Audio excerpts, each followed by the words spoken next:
Shalom, my name is Adam Wasser from Crown Heights, Brooklyn, New York. The month of Nisan, the month of spring, Aviv, is a month of renewal, change, and opportunity.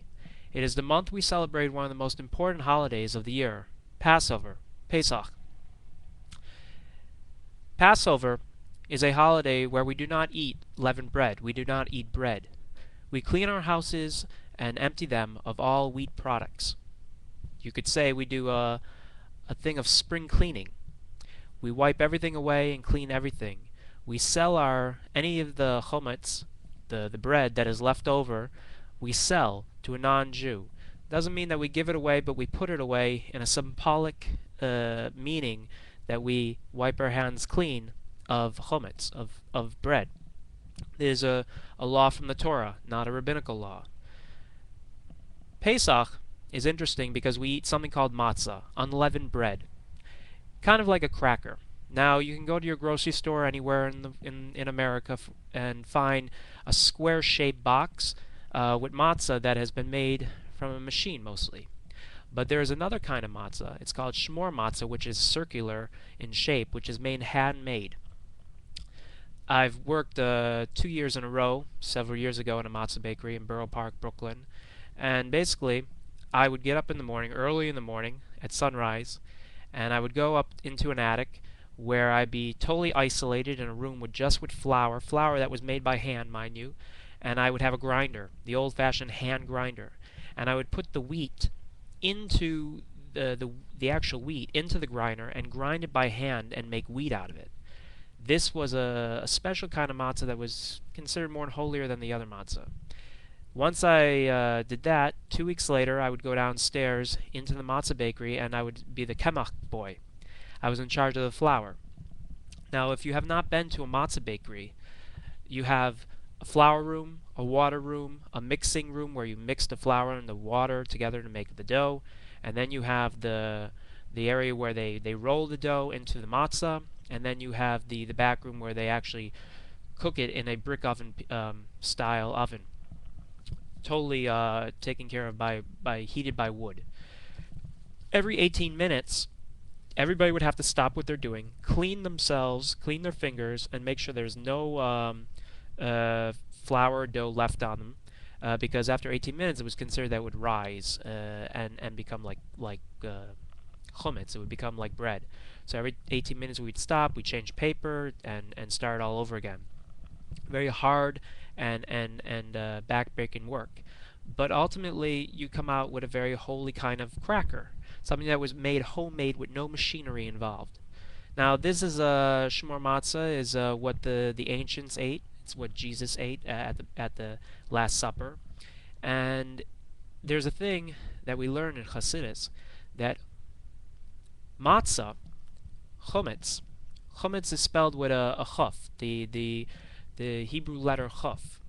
And chaf is basically a half a circle in a way. It goes straight like this with a top. And that's the first letter of chomets. And then you have challah. And challah, which is bread, starts with the letter hey. And hey is basically the same kind of position where it goes in a box, but there's an opening at the top with a separation at the side.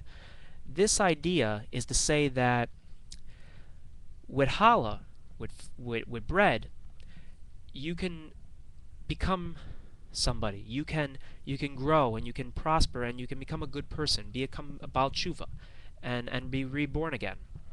But there's that little opening at the top that you can always fly out of, and you can always go out, and you won't stay there. You'll just drift away. But with chomets, you have the idea of there's no stop. There's no little door to get out. You're in there and you don't leave. And there's the idea is that with Pesach, with Passover, we build ourselves up to a point where we do not want to leave the holiness that we have reached. We have been reborn in the idea of Aviv, of spring, and we stay there so that during the rest of the year we grow and prosper. Passover is always supposed to be in the springtime. In the Bible, it talks about that the Jewish people left Mitzrayim, they left Egypt in the spring, in the month of Aviv. and then they entered into Sinai. So we always have to have Passover in the springtime. Now, exactly what period of spring is a question, but ultimately it is the spring. Passover has many meanings and many traditions involved, but it is the ultimate idea of bringing family together and sitting at the Passover table and enjoying one another and finding out about one another that really is the true meaning of Passover. We learn by children reciting the stories of Passover and the music that goes along with it, because Passover in many ways is not for the adults but for the children.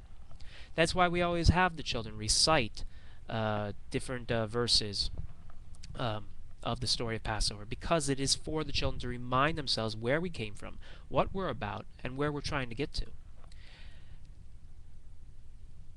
We, as society, in this modern world, in this age of technology and chaos of wars and progress, sometimes we lose track of our history. That we think because what happened in the past, now we're a different society, these things don't apply anymore, and we just they're old-fashioned and that they're unnecessary.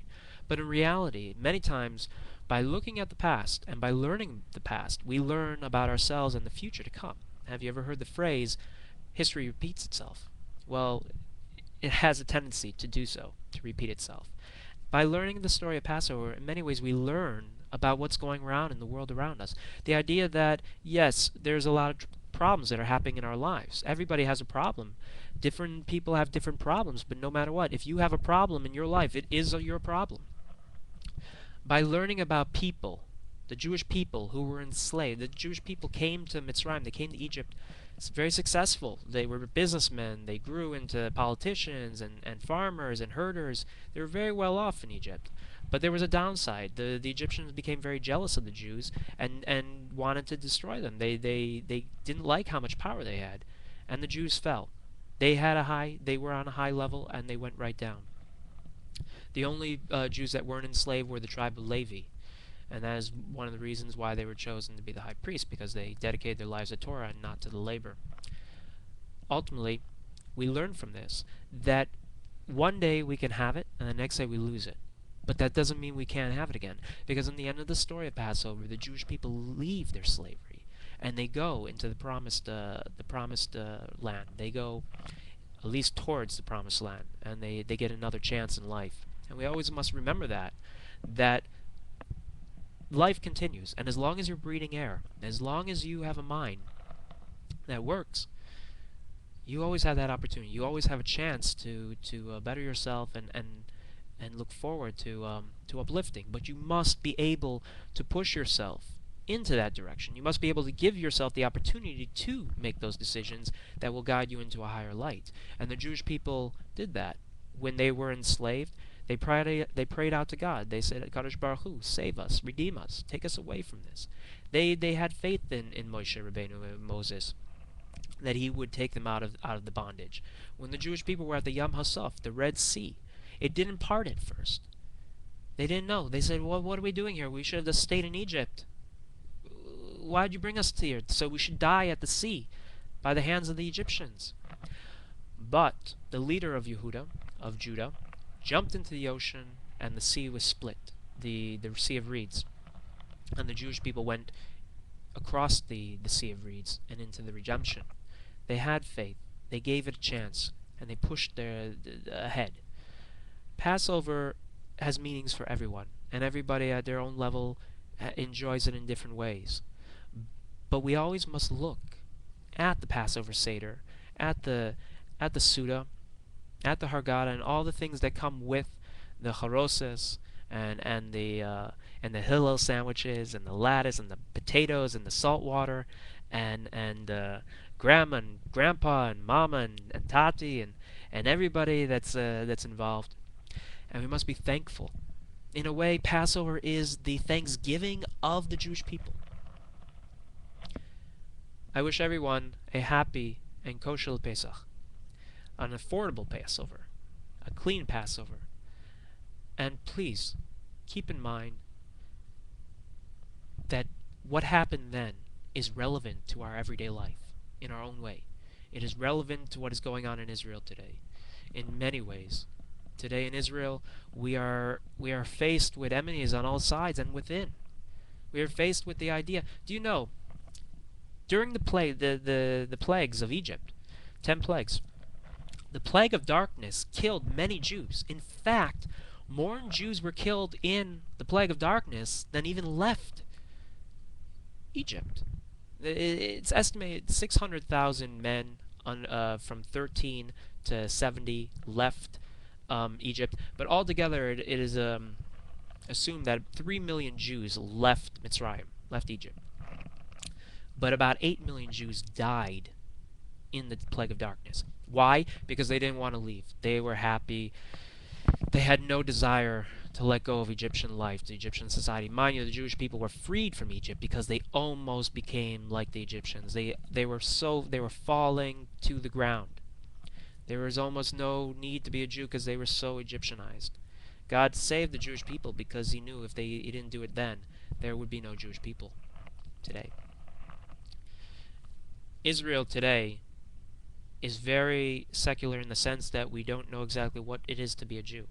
And we're so attracted by the outside world, America and Europe. It is said that if Israel joins the European Union, which is a possibility because the European Union says if Israel makes peace with the Arabs, then Israel can join the European Union. 1 out of 5 Jews, it is said, that live in Israel today will leave Israel and go to Europe. Economic reasons, whatever. Is it really worth being part of the European Union? The fact that we have a land after 2,000 years, we finally have Israel, only to walk away from it because of money? Let's face it, we want peace with the Arabs because, yes, we don't want to send our children to war, we don't want to worry about war, but it also has a lot to do with economics. And there's nothing wrong with that. But in practicality, after 2,000 years of waiting and suffering to get our homeland back, our home back, and being homeless, I don't, I'd rather be poor, at least a roof over my head, and my children have food to eat, than living it up large in a nice house and good food on the table. But that's my priority. That's my level. Nonetheless, having Israel today and what is going on around in Israel today, and all our enemies are trying to destroy us, and we still have that mentality that we live in the ghettos, that we must satisfy the world, and we must make them happy with us, we still in many ways are the Jews of Mitzrayim. In many ways we still think of ourselves as slaves. We must leave this idea. We must sit at the Passover's table and say, I am free. I have the opportunity to be a Jew and practice being a Jew and openly be a Jew in whatever way I can. Because I am free. I am no longer a slave. God bless all of you. Have a kosher Pesach and have fun cleaning. Amen.